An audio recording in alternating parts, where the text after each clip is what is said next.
Good morning बच्चों, कैसे हैं आप।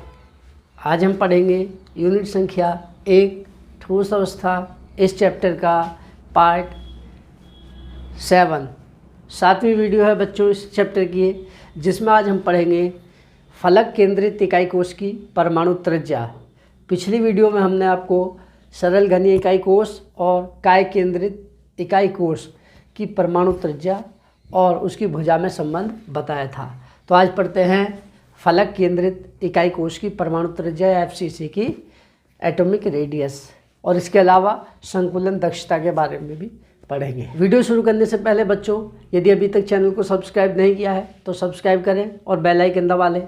बेल आइकन दबाकर ऑल वाला बटन क्लिक करें ताकि आपको लेटेस्ट वीडियो के नोटिफिकेशन तुरंत ही मिल जाए जैसे ही हम वीडियो अपलोड करते हैं। तो चलिए शुरू करते हैं। फलक केंद्रित इकाई कोष की परमाणु त्रिज्या FCC।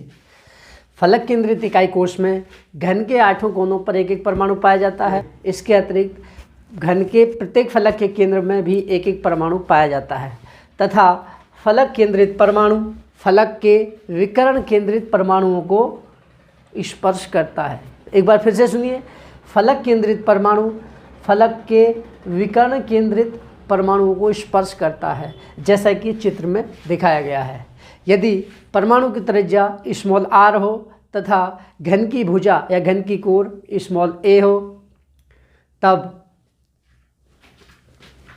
चित्र के अनुसार देखिए बच्चों, ये चित्र बनाना है, इतना लिख के उसके बाद चित्र बनाएंगे। देखिए, हमने एक फलक को ले लिया बच्चों, बाकी फलकों को नहीं लिया, केवल इस फलक को ले लिया। इस पीछे की भुजाएं हमने दिखाई नहीं है, ठीक है, इसके बैक साइड की चित्र बनाने के लिए। तो एक फलक को लिया है, तो फलक के प्रत्येक कोनों पे यहाँ पर सब जगह होंगे, केवल हमने एक तरफ के लिए है। तो देखिए, ये बीच वाला जो परमाणु है बच्चों, ये जो फलक की इस फलक के केंद्र में है, वो इस फलक के विकर्ण इधर और इधर, इसका विकर्ण कैसे, ऐसे या ऐसे, इसके विकर्ण पर स्थित परमाणु को स्पर्श कर रहा है बीच वाला फलक केंद्र। देखिए इसको और इसको, ठीक है। तो आप देख रहे हैं स्पष्ट, बीच वाला परमाणु इसे इसको स्पर्श कर रहा है। इसकी परमाणु त्रिज्या r है। ये बीच में परमाणु है तो एक त्रिज्या यहाँ तक हो जाएगी, एक त्रिज्या यहाँ तक और एक त्रिज्या ये हो गई, ठीक है। तो टोटल हमने इस दूरी को मान लिया c। इसको यहाँ से यहाँ तक मिला देंगे, बिंदु A को बिंदु C तक ऐसे मिलाएंगे इसके फलक के विकर्ण को, ठीक है। तो एक समकोण त्रिभुज बन जाएगा। चित्र बनाने के बाद लिखना है बच्चों, माना इस चित्र को जहाँ तक पहला बताया उसके बाद, माना फलक का विकर्ण c है, फलक का विकर्ण c है, तब चित्र से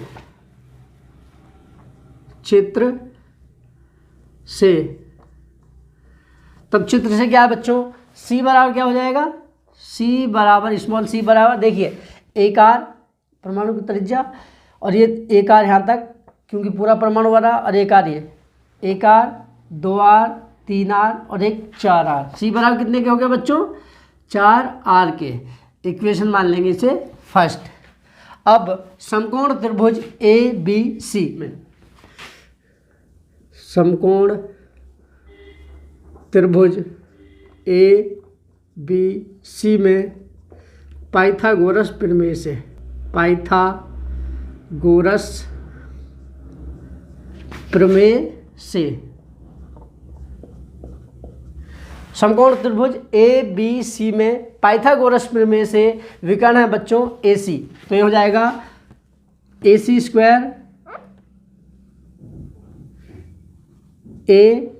स्क्वायर बराबर AB square plus BC square, AB square plus BC square. विकर्ण का वर्ग बराबर होता है आधार का वर्ग प्लस लंब का वर्ग।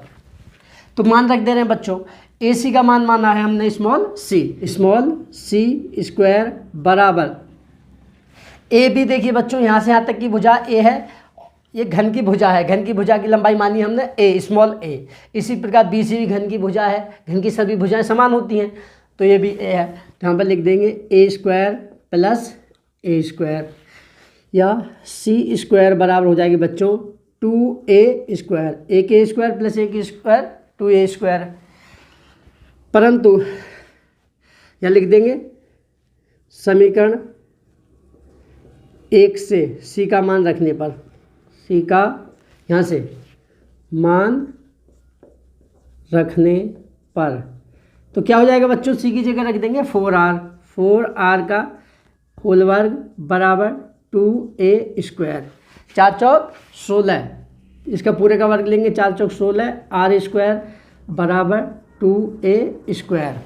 ठीक है बच्चों, तो r स्क्वायर बराबर हो जाएगा r स्क्वायर बराबर 2a स्क्वायर बटे 16, 16 को भाग देंगे तो ये 8 बार जाएगा बच्चों। अब ये हो गया r बराबर a square upon 8, r square बराबर a स्क्वायर अपॉन 8, या r बराबर हो जाएगा बच्चों, वर्गमूल लेंगे इसका तो ऊपर बचेगा a और 8 का वर्गमूल हो जाएगा बच्चों। 8 को लिख सकते हैं हम, 8 बराबर लिख सकते हैं 4 गुणा 2, 4 का वर्गमूल आ जाएगा 2, 2 को वर्गमूल में ले लेंगे तो क्या नीचे क्या आ जाएगा बच्चों, वर्गमूल 8 लेंगे तो 2 वर्गमूल 2।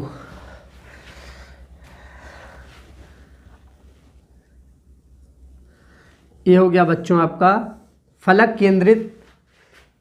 केंद्रित इकाई कोश की परमाणु त्रिज्या और घन की कोर या इकाई कोश की कोर में संबंध r = a/2√2। अगला टॉपिक है बच्चों हमारा संकुलन दक्षता, पैकिंग एफिशिएंसी।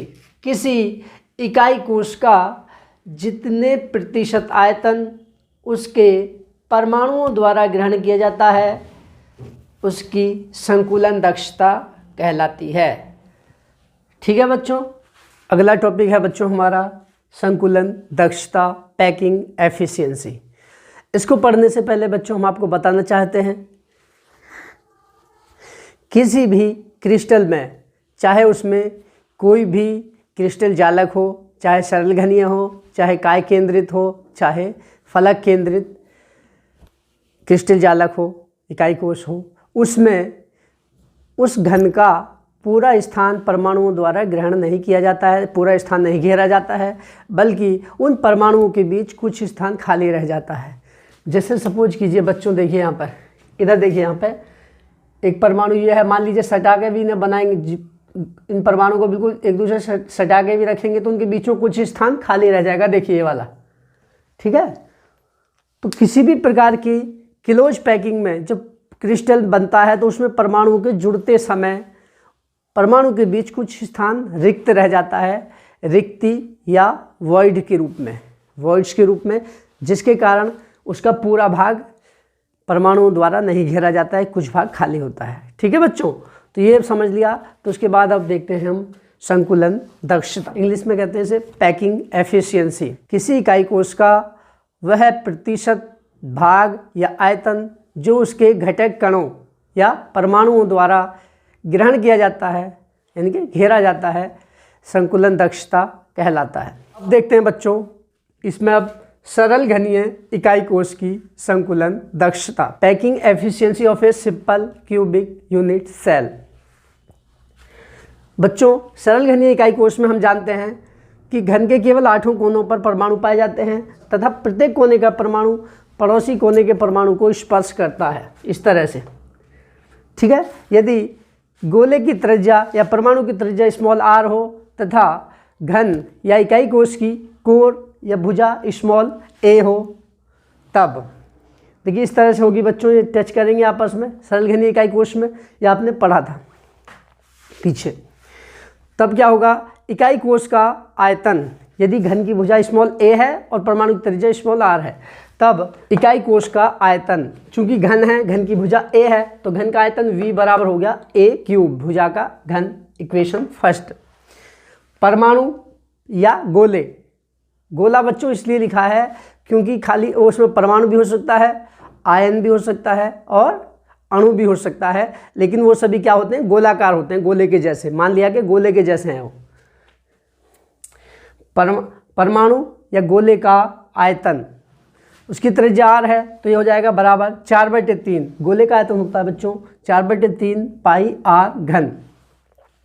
परंतु सरल घनीय इकाई कोश में देखिए बच्चों इस तरह से टच है, यहाँ से यहाँ तक की भुजा है ए, घन की भुजा ए है और इसकी परमाणु त्रिज्या यहाँ तक r है, इधर वाली भी r है, तो ए बराबर होता है 2r या r बराबर a/2। पीछे हमने निकाली थी परमाणु त्रिज्या, परंतु सरल घनीय इकाई कोश में r = a/2। अतः परमाणु का आयतन, यहाँ पर इसका मान रख देंगे r की जगह, r का मान इस सूत्र में, तो हो जाएगा 4/3 पाई a/2 a/2 का होल घन। ठीक है, चूंकि सरल घनीय इकाई कोश में केवल एक परमाणु पाया जाता है। हमने पीछे निकालना सिखाया था बच्चों, कोने के परमाणु का 1/8वां भाग उस इकाई कोश में है, तो टोटल परमाणु होते हैं सरल घनीय इकाई कोश में एक। चूंकि सरल घनीय इकाई कोश में एक परमाणु होता है, अतः एक परमाणु या परमाणुओं द्वारा घेरा गया कुल आयतन V' बराबर 1, इनके परमाणुओं की संख्या गुणा एक परमाणु का आयतन, 1 × 4/3 पाई, यहाँ से क्या है इसका मान, एक परमाणु का आयतन 4/3 पाई a/2 का होल घन, क्योंकि r का हमने मान रख दिया यहाँ से, तो हो गया 1 × 4/3 पाई × a/2 का होल घन। तो V' बराबर हो गया बच्चों, एक ही गुणा लगाएंगे वही रहेगा, 4/3 पाई × a/2 का होल घन, इसको मान लिया इक्वेशन सेकंड।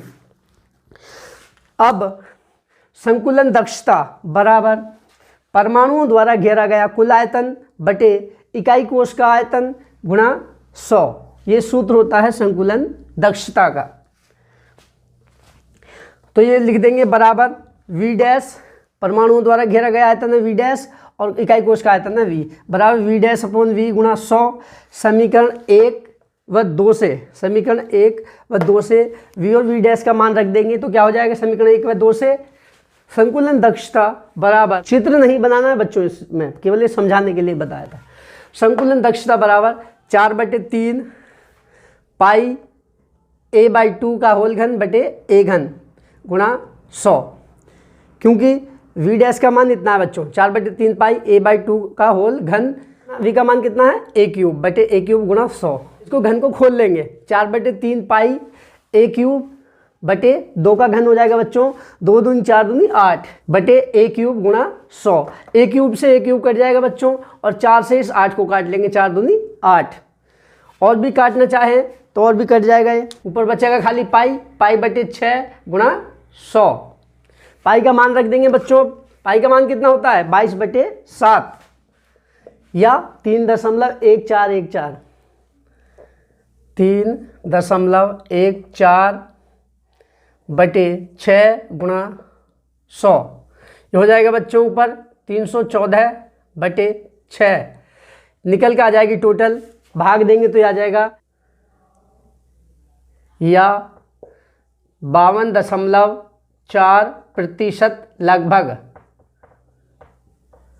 तो नीचे लिख देंगे, अतः सरल घनीय इकाई कोश की संकुलन दक्षता बराबर 52.4%। सरल घनीय इकाई कोश का केवल 52.4% भाग ही उसके परमाणुओं द्वारा घेरा जाता है, बाकी 47.6% भाग खाली होता है बच्चों वॉइड्स के रूप में। आज के लिए इतना ही पर्याप्त है, आशा करता हूं कि आपको समझ आ गया होगा। यदि वीडियो पसंद आए तो लाइक करें और अपने दोस्तों के साथ शेयर अवश्य करें। कल फिर एक नई वीडियो के साथ मिलते हैं, तब तक के लिए thank you and have a nice day.